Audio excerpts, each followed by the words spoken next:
മലങ്കര സുറിയാനി ക്നാനായ സമുദായത്തെ സംബന്ധിച്ചിടത്തോളം അത് ഈ കേരള സമൂഹത്തിന്, മലങ്കര സഭയ്ക്ക്, പൊതുസമൂഹത്തിന് എന്നും ഒരലങ്കാരവും തിലകക്കുറിയും പുണ്യവും സൗന്ദര്യവുമായി മുന്നോട്ട് പോരുകയാണ്.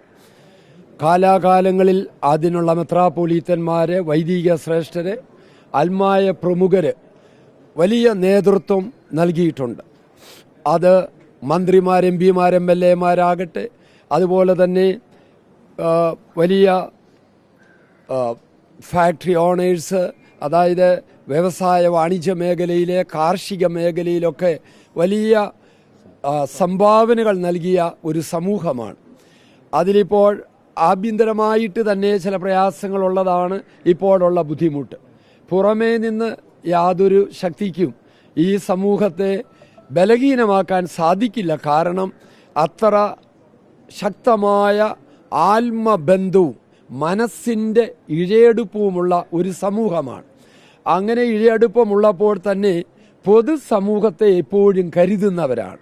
പ്രത്യേകിച്ചും പാവപ്പെട്ട മനുഷ്യരെ, പാർശ്വവൽക്കരിക്കപ്പെട്ടവരെ, വിദ്യാഭ്യാസ മേഖലയിലാണെങ്കിലും അതുപോലെ തന്നെ ക്നാനായ സമുദായം അധിപതിരാസനമായിട്ട്, ഇടവക പള്ളികളായിട്ട്, വ്യക്തികളായിട്ട്, ഭക്തസംഘടനകളായിട്ട് ശുശ്രൂഷ ചെയ്യുന്നു. എന്നാൽ ഇപ്പോൾ വന്നിരിക്കുന്നതായൊരു പ്രയാസമേറിയ സാഹചര്യം എന്നുള്ളത്, ഈ സമുദായം പരിശുദ്ധ അന്ത്യോക്യ സിംഹാസനത്തിൻ്റെ കൂടെ ചേർന്ന് ഞങ്ങൾ ഒന്നിച്ച് നിൽക്കണമെങ്കിൽ, കാലത്ത് നിന്ന പോലെ നിൽക്കണമെങ്കിൽ സുപ്രീം കോടതി വിധി പറയുന്നുണ്ട്, ക്നാനായ സമുദായവും ഇവിടെ മലങ്കര സഭയുടെ അവിഭാജ്യ ഘടകമാണ് എന്ന് പറയുന്നുണ്ട്. അങ്ങനെ അവിഭാജ്യ ഘടകമാണെങ്കിൽ 934 ഭരണഘടന ഈ മലങ്കരയിലെ ക്നാനായ സമുദായം ഉൾപ്പെടെ എല്ലാ മലങ്കരയിലെ ആളുകൾക്കും ബാധകമാണെന്ന് 995-ലെയും 2017-ലെയും സുപ്രീം കോടതി വിധിയുണ്ട്. അപ്പോൾ അവിടെ ഒരു കാര്യം പറഞ്ഞു, ആദ്യം മുതലുള്ള മെത്രാപ്പൊലീത്തന്മാർ ഗീവർഗീസ് സേവേറിയോസ് തിരുമേനി കോട്ടയം വെല്ലുവിളിയിൽ കബറടങ്ങിയിരിക്കുന്നു.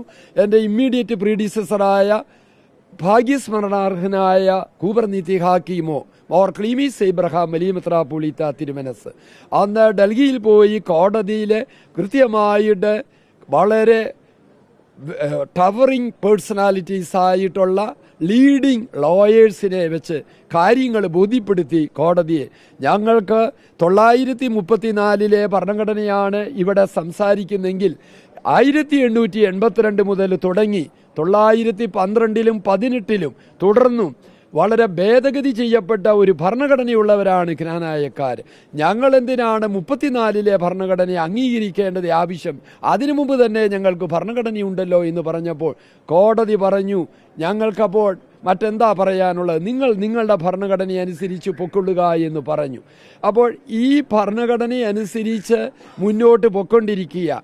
എന്നാൽ പരിശുദ്ധ അന്ത്യോക്യ സിംഹാസനം അതിനോട് ചേർന്ന് ആ സിംഹാസനത്തിലോട് എപ്പോഴും എങ്ങനെയൊക്കെ ക്നാനായ സമുദായം മുന്നോട്ട് പോയോ അതുപോലെ നിൽക്കുമ്പോൾ തന്നെ ഭരണഘടന അനുസൃതമായിട്ടും പോകണം. അപ്പോൾ ഇവിടെ ചില ബുദ്ധിമുട്ടുകൾ വരുന്നത്, പരിശുദ്ധ അന്ത്യോക്യ സിംഹാസനത്തിൽ നിന്ന് ചിലപ്പോൾ വരുന്ന നിർദ്ദേശങ്ങൾ ക്നാനായ സമുദായ ഭരണഘടനാനുസൃതമല്ല എങ്കിൽ എന്ത് ചെയ്യണം? അതാണിപ്പോൾ വന്നിരിക്കുന്ന പ്രയാസമേറിയ സാഹചര്യം. ഭരണഘടനയ്ക്ക് അതിൻ്റെ പ്രത്യേകതയുണ്ട്, ഇന്ത്യൻ കോടതികൾ അംഗീകരിച്ചതാ. പരിശുദ്ധ സിംഹാസനത്തിൽ നിന്ന് വരുന്ന എല്ലാ നിർദ്ദേശങ്ങൾ, കൽപ്പനകൾ അതിൻ്റേതായ പ്രാമുഖ്യമുണ്ട്. അപ്പോൾ ഈ ഒരു സാഹചര്യത്തിൽ നമ്മൾ ഈ ഇന്ത്യ രാജ്യത്ത് ജീവിക്കുമ്പോൾ ഇന്ത്യൻ നീതിന്യായ വ്യവസ്ഥയ്ക്കും രാജ്യത്തിൻ്റെ ഭരണ സംവിധാനങ്ങൾക്കും നിയമത്തിൻ്റെ എല്ലാ പ്രത്യേകതകൾക്കും അനുസരിച്ചല്ലാതെ എങ്ങനെയാണ് മുമ്പോട്ട് പോകുന്നത്? അപ്പോൾ അതിനോട് ചേർന്നും എന്നാൽ പരിശുദ്ധ സിംഹാസനവുമായും നമ്മൾ അതിൻ്റേതായിട്ട് ഭരണഘടനയിൽ പറയുന്നത് അനുസരിച്ചല്ലാതെ പോകാൻ സ്വാഭാവികമായാവില്ല, ഇതേ ഉള്ളൂ. അപ്പോൾ ഈ ഒരു വിഷയം ഭരണഘടനാനുസൃതം കാര്യങ്ങൾ കൊണ്ടുപോകണമോ, പരിശുദ്ധ സിംഹാസനത്തിൽ നിന്നുള്ള നിർദ്ദേശങ്ങൾ അനുസരിച്ചു മാത്രമോ എന്നുള്ളതല്ല. എന്നെ സംബന്ധിച്ച് സമുദായത്തിൻ്റെ നൗകയുടെ മുഖ്യ ശുശ്രൂഷകൻ, കപ്പിത്താൻ എന്നുള്ള നിലയിൽ ഇത് രണ്ടും കൂടെ ചേർത്ത് കൊണ്ടുപോയേ തീരുകയുള്ളൂ. അത് ചേർത്ത് കൊണ്ടുപോകാൻ നിങ്ങൾക്കെല്ലാം അറിയാവുന്നതുപോലെ അതിൻ്റെ പ്രാക്ടിക്കൽ ഡിഫിക്കൽറ്റി ഉണ്ട്. അതുകൊണ്ട് ഞാൻ ഈ രാജ്യത്ത്, ഇന്ത്യ രാജ്യത്ത് ജീവിക്കുമ്പോൾ ഇവിടുത്തെ നിയമവ്യവസ്ഥകൾക്കും ഇവിടുത്തെ കോടതി വിധികളോടും ചേർന്നല്ലാതെ എങ്ങനെയാണ് മുമ്പോട്ട് പോകുന്നത്? അതുമാത്രമാണ് ഇവിടുത്തെ ഒരു സാഹചര്യം വന്നിരിക്കുന്നത്.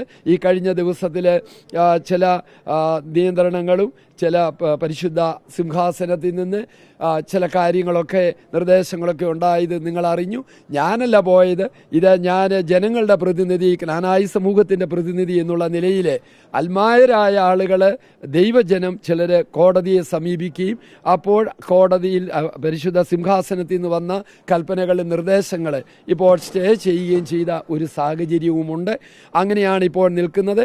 ഏതായാലും ഞാൻ ഈ ജ്ഞാനായ സമുദായത്തിൻ്റെ വളർച്ചയ്ക്ക് വേണ്ടി ഭരണഘടനയോട് ചേർന്ന്, ഭരണഘടനയ്ക്കനുസൃതമായിട്ടും കോടതി വിധികൾക്കനുസൃതമായിട്ടും അപ്പോൾ തന്നെ പരിശുദ്ധ സിംഹാസനത്തിൽ നിന്ന് നമുക്ക് ഇതുമായി എങ്ങനെയൊക്കെ ചേർത്ത് വെച്ച് നമുക്ക് മുമ്പോട്ട് പോകാമോ അതനുസരിച്ച് മുന്നോട്ട് പോകുവാനായിട്ട് ഞാൻ ദൈവസന്നിധി പ്രാർത്ഥിക്കുന്നു.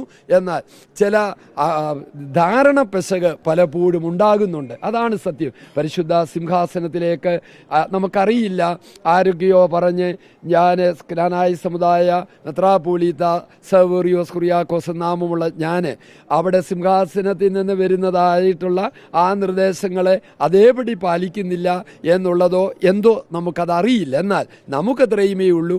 അപ്പോൾ തന്നെ ഭരണഘടനയും രാജ്യത്തിൻ്റെ നിയമങ്ങളും അനുസരിച്ച് ഒരു ഉത്തമ പൗരനായി കൂടെ കാര്യങ്ങൾ മുമ്പോട്ട് കൊണ്ടുപോകണം. സമുദായത്തിൻ്റെ വളർച്ചയ്ക്ക് വേണ്ടി പ്രവർത്തിക്കണം. ദൈവനാമം മൗക്തീകരിക്കപ്പെടണം.